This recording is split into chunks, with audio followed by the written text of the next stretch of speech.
श्मशान में पहुंचने पर जोर जोर से राजकुमारी को आवाज लगाते हुए विभित्सना उसे वहां खोजने लगी। कुटिया के अंदर अचेत अवस्था में पड़ी राजकुमारी रुद्रलेखा तो उसकी आवाज कैसे सुन पाती, पर जब दैत्य त्रैलोक्यसुर ने बाहर से किसी के चीखने और बार बार राजकुमारी रुद्रलेखा को पुकारे जाने की आवाज सुनी तो गुस्से के साथ वो गुर्राते हुए बाहर आया। सुनसान पड़ी श्मशान में जब विभित्सना ने इतने विशालकाय दुष्ट राक्षस को देखा तो वो एकदम सुन्न पड़ गई। आज से पहले उसने इतना विशाल और खतरनाक जीव पहले कभी ना देखा था। आश्रम के दिनों में छोटे मोटे दानवों से उसका पाला जरूर पड़ा था, पर ऐसा कुछ उसने पहले कभी ना देखा था। उसको देखते ही विभित्सना को समझते देर न लगी कि हो न हो सब इसी का किया धरा है। गर्जना करते हुए विभित्सना उस दुष्ट दानव से बोली, कौन है तू? किस लिए आया है यहाँ? और क्या किया तूने मेरी सखी के साथ? कहाँ है वो?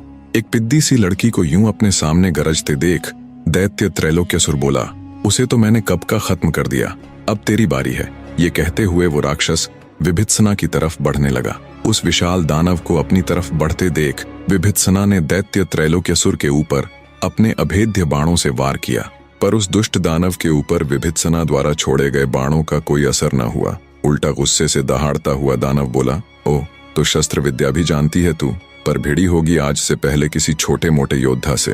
दानव आगे कुछ कहता उससे पहले ही विभित्सना दहाड़ती हुई उसकी तरफ झपटी और अपनी तलवार से अपनी संपूर्ण शक्ति के साथ दैत्य पर प्रहार किया।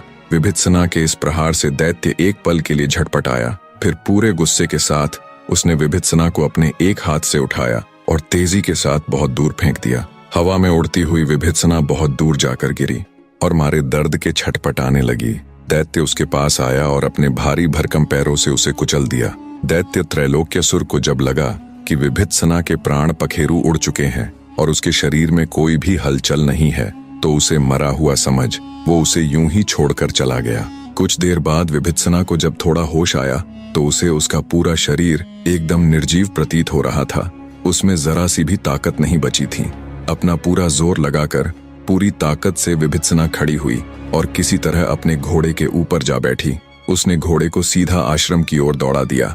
घोड़ा जब तक उसे आश्रम में लेकर गया, वो फिर से अपने होश खोते हुए पुनः बेहोशी की हालत में चली गई। आचार्य कास्य पंत ने जब उसे देखा तो तुरंत उसे उठाकर आश्रम के अंदर ले गया और उसका इलाज शुरू कर दिया।